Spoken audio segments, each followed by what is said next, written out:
really cool story.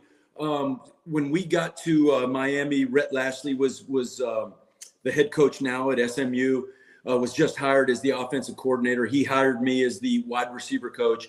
And as soon as we got there, Brashard was committed to Florida.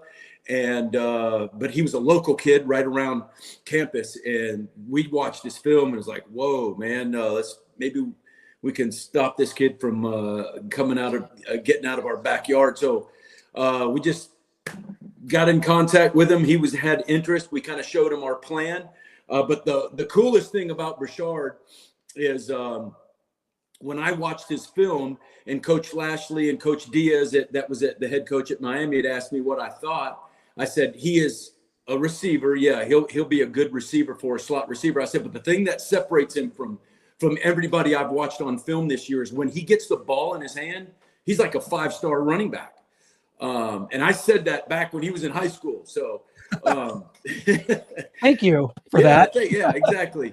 And he was a slot receiver for us our first year there and all that.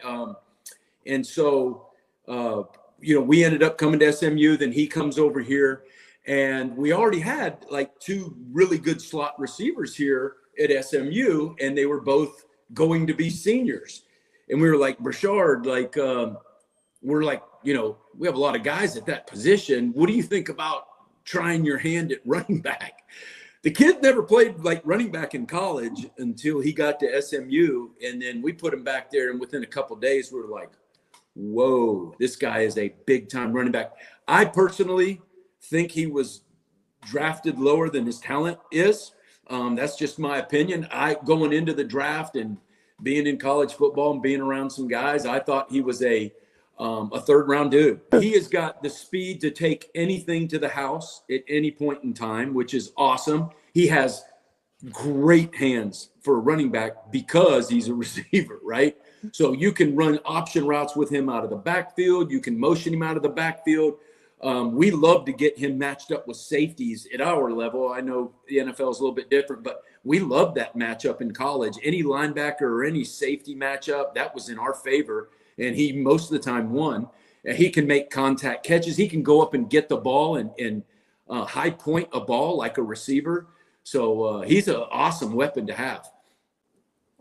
Yeah, Coach, just 2 more things on Brashard here. Just him being a former receiver, how much did you split him out and play him in the slot at receiver when he was running back there with you at SMU? Did he come to any receiver meetings? Did he learn some of the stuff that you guys were doing there in that aspect? And then what are some things he might need to improve on, whether it's vision or pass protection, or kind of what has he mastered at the running back position now, and what does he still need to work on? Yeah, so the first question, since he was in my room at Miami and we were running the exact same offense, the exact same everything, so he didn't have to be in my meeting. I could just say a few things to him, a few pointers. If he did, I watched a route or something, it would say something to him off to the side. But Kyle Cooper was his running back coach and did a tremendous job with him. He's been in the system with Rhett for a long time, so he knew everything that we coached to the receivers. But what we did is we went into a game, and we tried to basically game plan whether, we motioned him out or whether we just lined him up out there. And then we would see who came out to cover him, basically.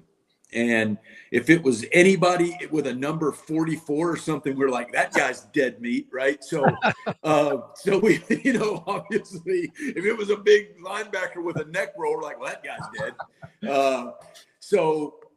We would look to see what type of matchup. We would call some plays at the line of scrimmage, to make sure that we got the matchup that we wanted. We loaded him out, loaded him back into the backfield if we didn't like what we saw or whatever. So that was in our game plan every week. How do we get Brashard up against a safety or a linebacker and try to throw a home run ball to him? And he did a tremendous job of that. And the other question about what do I think he needs to work on, all running backs, I think, just him not being their blitz pickup, only playing for 1 year, understanding being inside out on linebackers and A gap and B gap and stuff like that. And he is a physical kid. He is not afraid of contact. He is not afraid to stick his face in there against the rushing linebacker for sure. And he's got the body and the build to back that up. He's a strong kid. But, obviously just work on that just because of lack of experience, not because he can't do it or want to. Does he have pro level receiver capability? Yes, I do believe that. When we were bringing him here, it's kind of like a baseball team. If you got 2 first basemen, you really don't bring in a third first baseman, right? So he could have definitely, if we didn't have the other 2 kids here, he would have definitely started for us at the slot, never would have sniffed running back, right?